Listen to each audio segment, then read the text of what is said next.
Welcome back to Taylor's Movie Reviews, ladies and gentlemen. I'm your host, Andrew Erickson, and today I'm talking about a TV show, a comedy that somehow was able to be really engaging and interesting. So I've got a lot of backstory to give to the first season of The Good Place, so let's begin.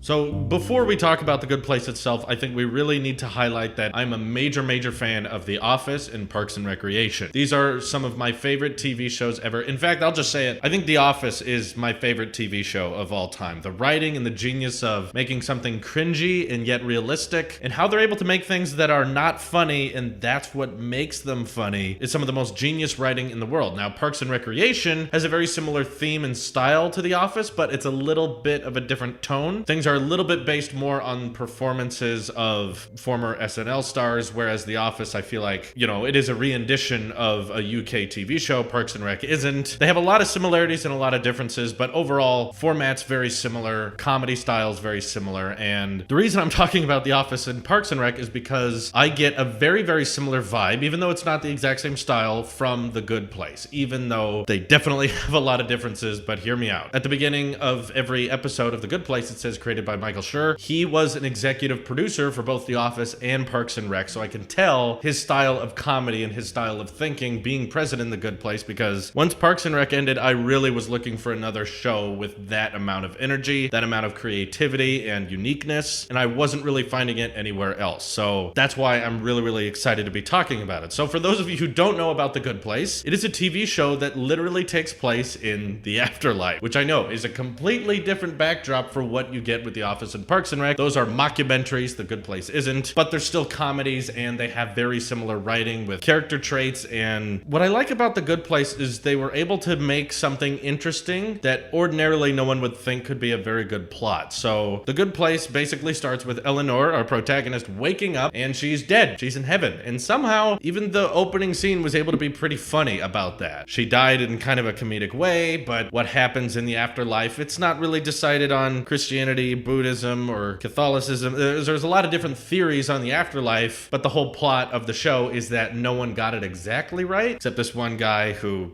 was smoking pot once and got like 90% of it right, but I don't want to steal the jokes from the show from you in case you haven't watched it. The show is able to be kind of dark and morbid with a lot of the deep thinking that goes on with it while still remaining funny throughout. Now, when I first started watching The Good Place, I didn't think I was going to enjoy it because a lot of the humor, more similar to Parks and Rec, seems to be based on, girls being crazy. Kind of how we got Amy Poehler. She's like, crazy, Leslie Knope, she's insane, she's crazy. How could she say things like that? How could she do things like that? And that kind of carries a lot of the show, and I see that theme kind of brought up in The Good Place, is that our protagonist Eleanor, the main twist of the show is she's in heaven, she's in the good place, but she wasn't supposed to be there. There was a mess up in the system. She was meant to go to the bad place, but she didn't because of some bizarre mishap, and you don't really know why. So that's what season 1 is mostly about. Them trying to figure out why is Eleanor there and trying to learn as much as she can without breaking the secret to as many of the friends she makes in the good place as she can. So plot, while I think would only work for like an episode or maybe a couple, they're able to stretch out and make it an ordinary thing, because when I first heard that the show was about living in the afterlife, I was like, isn't the afterlife gonna be like perfect? Isn't it just like everything works? There's no conflict? How could you have a show about a perfect society where nothing goes wrong? Well, of course you couldn't, but they made it a little bit interesting. So you have a woman who's not supposed to be in the good place, who has more of a selfish mentality. How can this be better for me? What's the best outcome for me? But she's surrounded by people that really care about others and really care about being the best they can be and helping other people, and obviously not selfish people, quote unquote good people. She's surrounded by good people, and that intimidates her, but she definitely doesn't want to go to the bad place. So overall, this dynamic I just find incredibly original and really refreshing, because a lot of shows can kind of fall into the same tropes, and I'm actually glad that Michael Schur, the guy producing and creating this show, didn't go ahead and make just a third version of The Office, because I feel like there were a lot of similarities between Office and Parks and Rec, and they could have just gone off and made a mockumentary documentary somewhere else, but instead they wanted to do something that challenged us a little bit more and made something that makes you think, and it really puts you in their shoes and makes you wonder what is going to happen when we die. That's a very dark question, and that's a very interesting theory that,